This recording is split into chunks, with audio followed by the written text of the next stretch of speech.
I want us to just sit with that for a moment and assess, like, what legacy did you come from? It's almost like your everyday legacy, right? If you don't take a moment to realize how amazing that is, you could miss it. Yeah. The world is created either through hate or love, unfortunately. Mm-hmm. And we've been seeing a lot of hate. We've been seeing a lot of hate, but I think within our community, we can learn to see it as an opportunity to build more love. I don't know. Would we schedule our time to go out to eat? No. I don't think so. This is Sistas Declassified, the podcast where Taylor and Taryn, your virtual sisters, share experiences, insights, and of course the juicy secrets that never leave the sister circle. So shh, listen up. The Declassified convos are starting now. Welcome back to Sistas Declassified, where real life sisters who decided to start a podcast instead of letting our legacies wash away. Before we get started, don't forget to subscribe to get your weekly dose of declassified moments. Woo. All right, let's get into our declassified moment for today. No filter, no fluff. Every act of love, no matter how small, builds a legacy that we leave behind. Our history is proof of that. And I think I picked this declassified moment for today because obviously we are in Black History Month. Mm-hmm. And I've just been kind of in a reflective space of thinking about what do I feel like the legacies are that I'm trying to create, but also what are the legacies of the people behind or before me? Because I think we always talk about these big leaders, Right. Like we have our Martin Luther Kings and our Malcolm X's, our Rosa Parkses. But you know, right, the big three. Right. But really, like we have these overarching things, Barack, Michelle, right? Mm-hmm. Our what we have deemed Black excellence. Mm-hmm. But I think we fail to realize or think about our legacies of our families. Like the day-to-day. The day-to-day, that every act of love that someone does for you is still creating a legacy for your family. And I just wanted to kind of hold space for that today and reflect on it. I was thinking about how our parents, our grandparents, you know, they had traditions and beliefs that create a legacy. Mm-hmm. And I don't know. They created us. But also they just move with so much intention and love. And like, for example, for ourselves, we did a lot of sports growing up. Our parents worked a lot in order to allow us to do the things we wanted to do. But that's in order to create a legacy, right? Like, for Taryn, for example, she's doing gymnastics and practice was 5 days a week or something like that. Basically, she had a 40-hour work week of gymnastics on top of their 40-hour work week. And she had to get there. And she had to be at practice. She needed the uniform. She needed to go to competitions, all those things. And somebody had to pay for it. But that's creating a legacy, right? Mm-hmm. So it wasn't just like, oh, she's just at gymnastics just to work out her body and to like the sport. But no, it paid for her college so that she could go to college. And then it allowed for her to be on that team and make an impact on the gymnastics team. That's a legacy still. Right? So I don't think we always consider that the little things we do every day, little acts of love, right? Our parents showing up and making sure you got to all of those things is an act of love. And we experience that every day. Yeah. Not too long ago, I actually called Mom after work one day and I was just like, thank you. Because I just pulled up from work. I ain't got no kids. I don't know how you did that. I don't know how you drove from Santa Clara to from Hayward to Oakland to Santa Clara to back to Oakland, then to Fremont. Because Lord, crazy. And I'm sure people were even back then telling them they were crazy. But they had a legacy that they are trying to create. Yeah, and when Mom and Dad couldn't do it, we had aunties and grandparents who were right there, ready to make sure we family friends, right there, ready to make sure we can get to what we needed to get to because it was love. Yeah. And I think we think because we don't see it in the media or somebody's not glorifying it in the same way that we're not creating something that has value, but we are.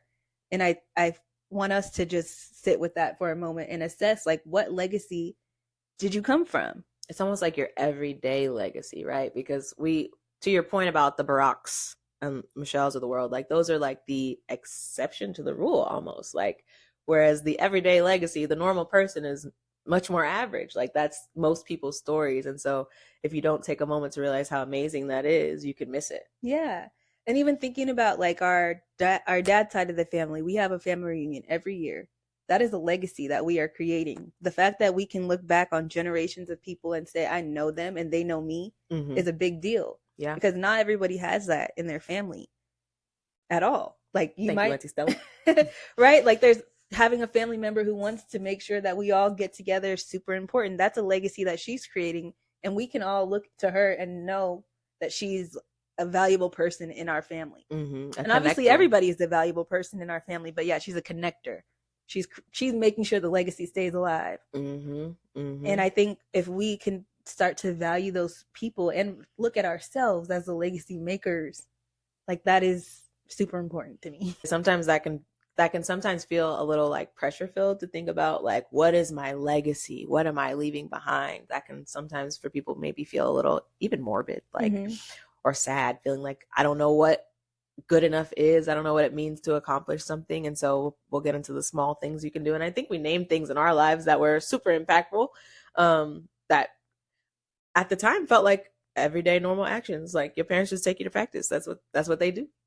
But they ultimately, that's what creating a legacy is, right? Is those everyday little actions. Because I'm sure Martin Luther King wasn't living his life thinking, I'm making a legacy. Well, and maybe he was in some ways, but maybe he was just thinking about that he wants to see a change. Right. For his kids. Right. And that's an act of love. And so I think the reason we've been talking about love, obviously, is because it's February. But also, I think the world is created either through hate or love, unfortunately. And we've been seeing a lot of hate. We've been seeing a lot of hate, but I think within our community, we can learn to see it as an opportunity to build more love. And although some of us have different belief systems on how we get to the legacy we want to have, if we lead with love, I think we would experience a lot quicker change. I feel like we kind of hit on like or I tried to hit on like the sacrifices of our parents or whatever in order for us to achieve what we like in our lives. But I think if we can look at that as an act of love and then in turn use that to continue the legacy, I think that can be very important for us to live authentically and live fully, because often I feel like last episode, maybe it was 2 episodes ago, the self-love episode, where you were talking about, I might need to do this thing, but I'm tired. Right. And I think when I look back at my parents, even my grandparents, even just history and as a whole, I'm sure they were tired. I'm sure they were tired. They absolutely were. But we never heard them complain about being tired. Not that I can recall. Yeah, I don't recall maybe there's an attitude, right? Right. Maybe there was a sense, but I won't say that there was no complaint. We didn't get any complaints. No, and obviously we're kids, so that doesn't mean they weren't complaining somewhere, but they weren't complaining to us.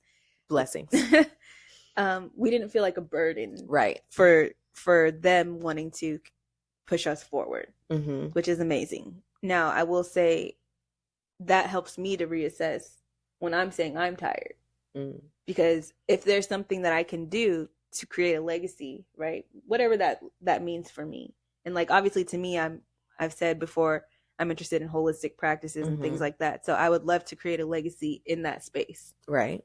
And sometimes I go home and I have goals and things I'm working on behind the scenes for that, but I'm like, I'm tired. But if I can look back and think about what they did when they were tired and push themselves to do because of the love that they had for us or the thing, right?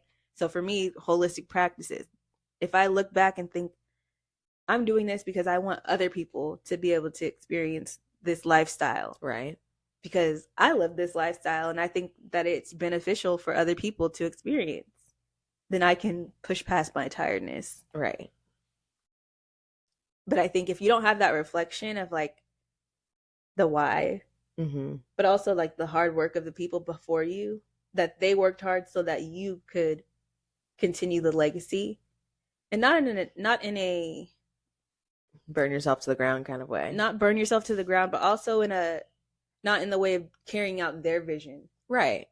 And it doesn't necessarily mean you have to do everything today when you're tired. It could just be one thing. It could be reading that article you need to reference for your book, or doing that one video you need to put out because your community is waiting for you to share your next recipe. Right. There are small actions, small acts of love that can be done. And even if you don't feel like you have the energy, what's the highest leverage small action? Right. Like, or I know for parents, a lot of the time they feel like they don't spend enough time with their Mhm. kids. But it's like if you carve out 20 to 30 minutes a day of intentional time with your child, that's still creating a ahead of the legacy. game. You're ahead of the game, and there's a legacy being made in that because that's creating a relationship, a bond that they didn't maybe have with you before. And that's a bond that they can then carry on to their family and their children. And I think we just have to think about it like that. Think about our actions as moving with love because the people before us actions were moving with love and not just for themselves but for other people. Mhm. Mhm.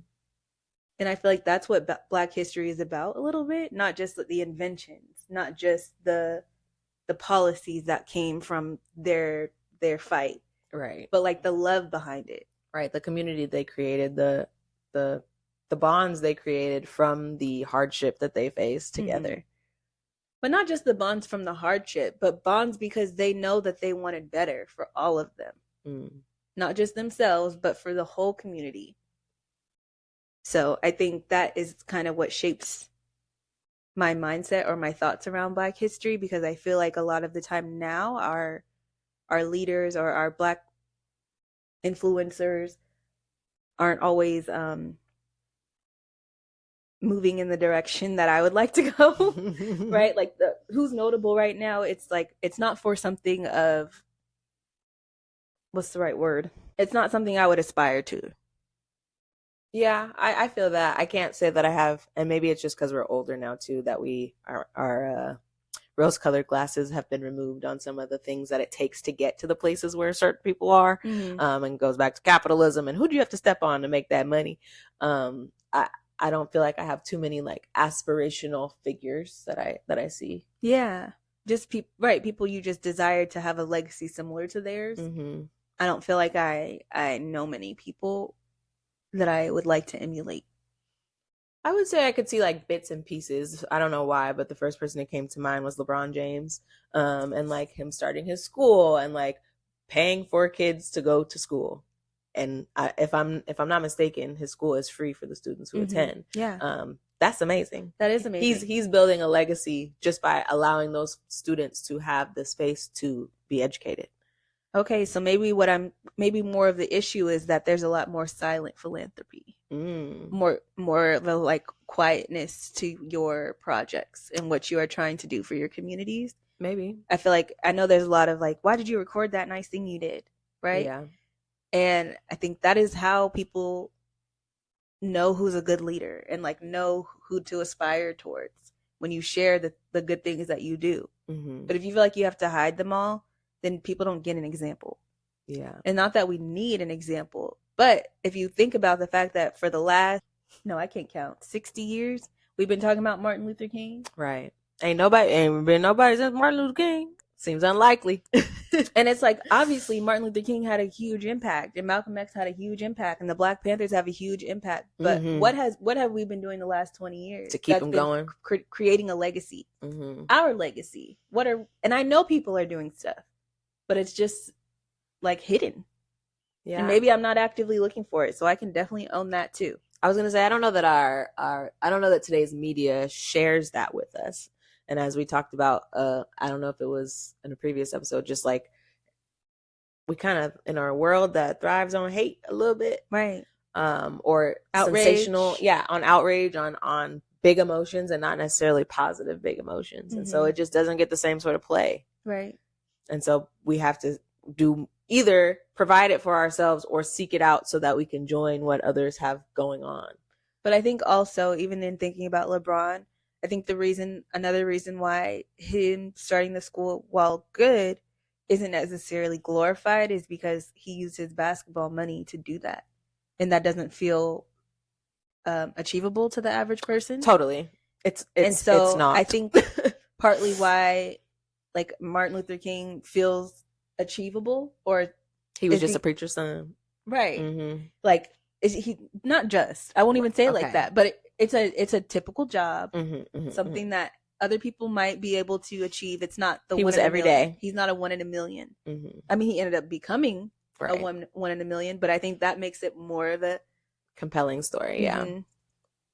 And yeah, So I think we have to start to build up our legacies and name when we do things that we feel like are leading us towards more love. I feel that. I could think of some family members of ours who are doing that. Yeah. You know, Chanel DeRocha with her Chanel Alita Presents event, and this is back in October, where she did her Pan-African dance conference. And so she had 50 young people come and learn about different styles of dance and learn about African history. And I thought that was really amazing. So it was cool to be a part of that and do content for that. And while it's not necessarily my legacy, I get to help cement that for her and those young people by being a part of it. And it was a fun family event. A lot of our family participated in it. So that's somebody who we know who's leaving a legacy. Yeah. I mean, like, even I'm like, I think our family in general is pushes that way, pushes towards encouraging love and leaving a mark, and also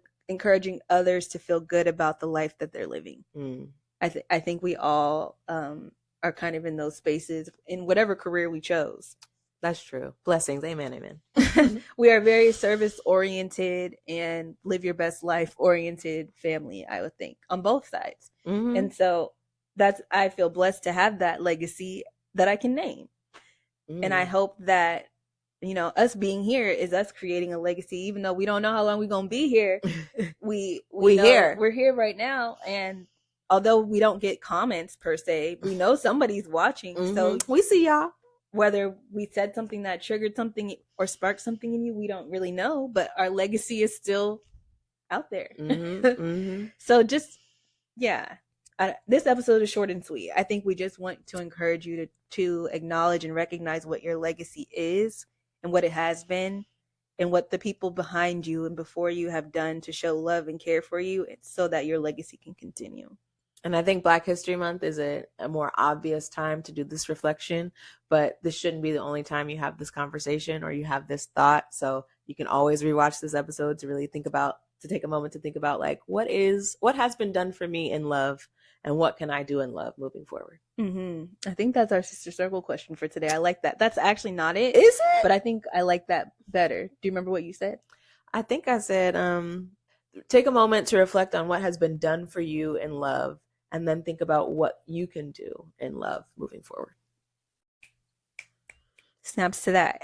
And now with that reflection, then you can come back next week, because we're actually going to be talking about what it means to build your legacy. Yes. So not just this overarching leading with love, because I think that is important, but making a legacy still requires some steps and action. So some work. Stay tuned for next week. We want to thank you guys for watching. We'll catch you in the next one. Don't forget to like and subscribe, and bye.